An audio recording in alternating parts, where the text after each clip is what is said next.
Yo, what's going on, guys? Snoozman back here with on the YouTube video, and today we're actually talking about how to place players on the IR and also take them off here in Madden 24 franchise mode. Now, I am testing out this audio for you guys with the music. If it comes to be where I check back and I'm not allowed to obviously place the music behind my audio for me as a speaker, then obviously I'll go back and remake this video for you guys, since I know this is a hot topic video that I know a lot of you guys are going to be wanting to seek and obviously learn how to do. But for now, we'll leave that. Obviously, I feel like that's just a better custom thing for my videos. The reason why I don't have my camera is because I will be having it maybe by next week or maybe the week after. It'll be within a week or two, but I did just have surgery on my knee.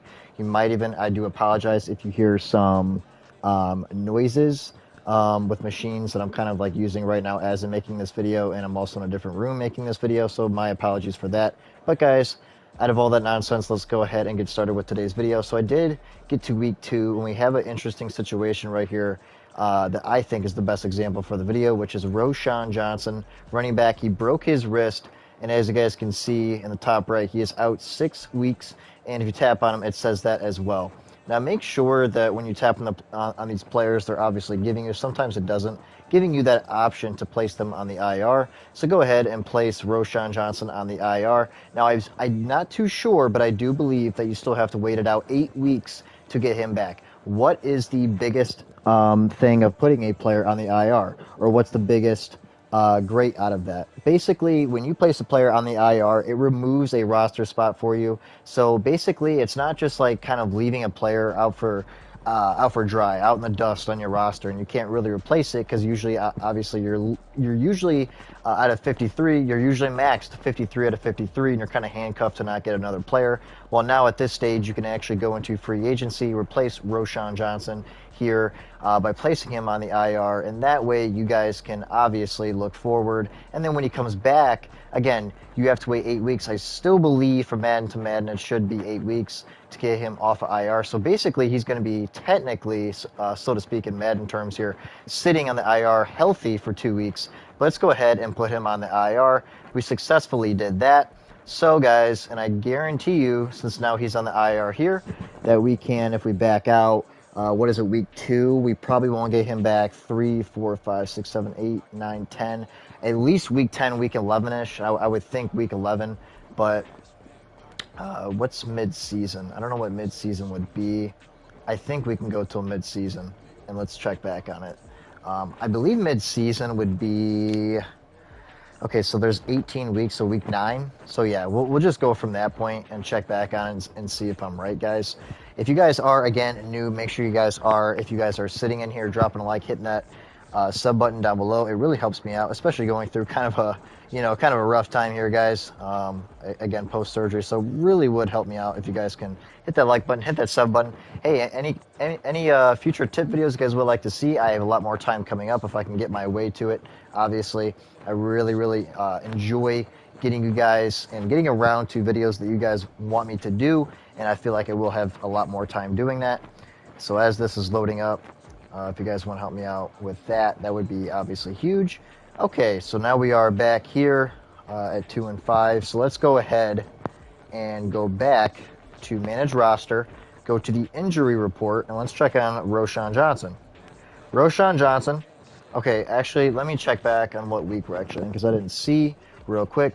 My apologies. Okay, week 8 actually, only 7-2, so we probably have a few more weeks. So let's go back to manage roster, injury report, and let's look. Okay, Roschon Johnson, length, he's good.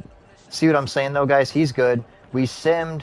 Okay, we're in week 8. It was 6 weeks. So he's actually healthy, it seems like. Yeah, he's actually healthy now, but we can't take him off the IR. It said 6 weeks that he was hurt, though, and we simmed from week 2 to 8. Oh, you know what? That does make sense. That means he just got healthy. If we sim from week 2 to week 8, and it was 6 weeks, that means he literally this week just got healthy. So that's why it says 0 weeks for the length. So that makes sense. So he did have a 6-week length of a broken wrist. He is eligible to come back, but we got to sim a few more weeks because, again, we got to wait, I believe, still 8 weeks for him on the IR. And again, that just basically allows you to eliminate a roster spot for the time being to replace him for a free agent, or if you guys wanted to make a cheap trade to fill that need for the time being. If you guys obviously are playing realistic with injuries on, which is the whole point of the video. Let's go ahead and go and sim a week here. And let's see what we are working with. I'm really hoping that we can keep this music behind here. I'm hoping this isn't too loud either. Week 9. Okay, let's just sim one more week and see what we're working with at week 10. That should be, this is the 8th week right here, so we should be allowed to go to the injury report and remove Roschon Johnson from the IR, I believe. I could be wrong. Maybe it's one more week. Yep. Okay, I was right. So it still is 8 weeks. I didn't actually check on that before the actual video, but franchise mode is the exact same thing every year. So here it is, though. Remove player from IR, and he was successfully removed. That is how we can ultimately manage how to throw a player on the IR and take him off, essentially giving us a additional roster spot and fill that need for when a player is gone. That's really the only positive with that. And obviously keeping your team strong. That way you don't obviously still keep your full roster spot, and that way you can at least look to fill the void. But hopefully, this video did help you guys out in any way. I think on my next video, which I might make right after this, basically is how to really just have the best sliders and settings for you guys, realistic-wise. I have not made a sliders and settings video for you guys, but I'm going to try to do my best with that for you guys in the next video. But guys, thank you guys for tuning into this video and helping me out. But guys, until the next tip video, I will see you guys in the next one.